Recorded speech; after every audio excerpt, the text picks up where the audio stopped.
매우 어려운 상황 속에서도 우리 국무위원 여러분의 뛰어난 역할 그리고 우리 국민 여러분의 협조 덕택에 안정적 상태를 잘 유지하고 있습니다. 감사하게 생각합니다. 지난달 수출이 최초로 800억 달러를 돌파했습니다. 올해 1분기 수출액도 분기 기준으로는 처음으로 2천억 불을 넘어섰습니다. 대외 여건이 매우 악화한 상황 속에서도 우리 경제가 강인한 저력을 발휘하고 있습니다. 그러나 중동 전쟁 장기화의 충격이 민생 경제 전반으로 확대되고 있습니다. 당장 종전이 이루어진다 해도 전쟁의 상처는 오랜 기간 지속될 것으로 보여집니다.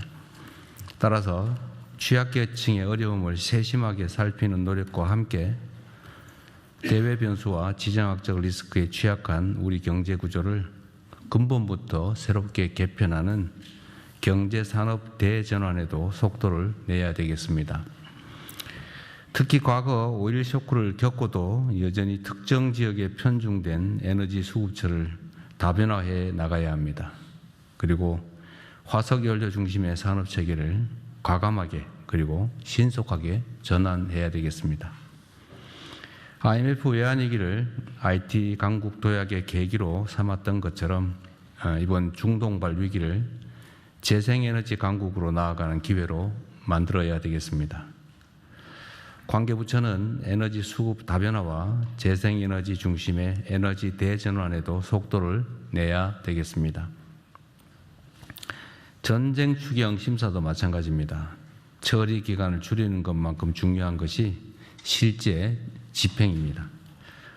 추경이 통과되는 즉시 최단 기간에 예산 집행이 효율적으로 이루어질 수 있도록 지금부터라도 사전 준비에 만전을 기해 주시기 바랍니다.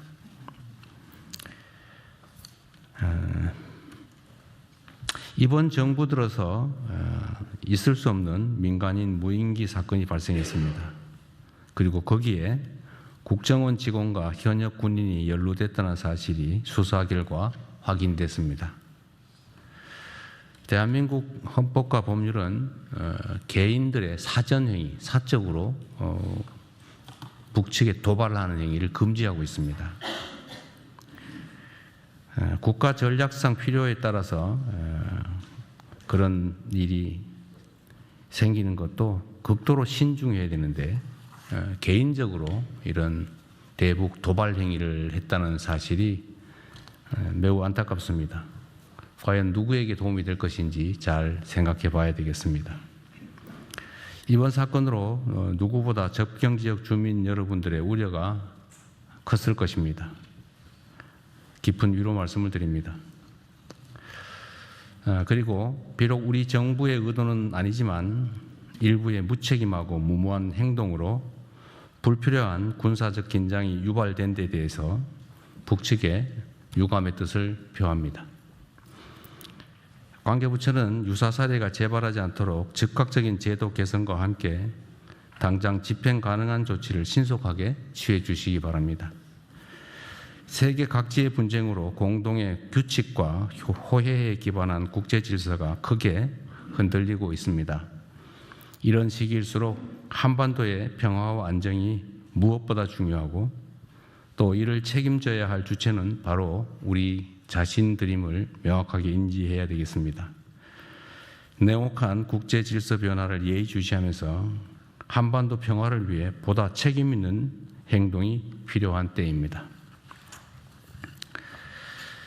국회가 개헌안을 발의했습니다. 현행 헌법이 만들어진 지 40년 가까이 지나면서 변화된 사회상을 제대로 반영한 개헌 필요성에 모든 국민들이 공감하고 계십니다. 하지만 그간의 개헌 논의는 여러 정치적, 사회적 이견 때문에 계속 좌초되어 왔습니다. 현재 상황에서 모든 사안을 한꺼번에 해결하자는 것은 결국 같은 실패를 반복하자는 것과 다름없습니다. 그렇기 때문에 이미 국민적 공감대가 충분히 이루어진 구체적 사안들부터 부분적이고 단계적으로 개헌을 추진하는 것이 순리일 것입니다. 이번만큼은 가능한 수준이라도 개헌에 물꼬를 틀 수 있도록 초당적인 협조가 필요합니다. 구체적 내용을 보더라도 5.18 민주화 운동이나 또 부마 항쟁을 헌법 전문에 반영하는 것은 여야 간의 이견이 없고 또 제1야당인 국민의힘조차 그간 수차례 명시적으로 헌법 전문에 반영하자고 주장해 왔습니다. 계엄 요건을 강화하는 헌법 개정에 대해서도 이견이 없을 것입니다. 얼마 전에 국민의힘 측에서도 계엄에 대해서 반성의 뜻을 표한 바가 있기 때문에 다시 그러한 국정 문란이 발생하지 않게 하는 것은 역시 이견이 없을 것으로 보여집니다. 지방자치 강화 부분도 역시 마찬가지로 이견이 없고 특별히 이해관계가 충돌할 가능성이 없습니다.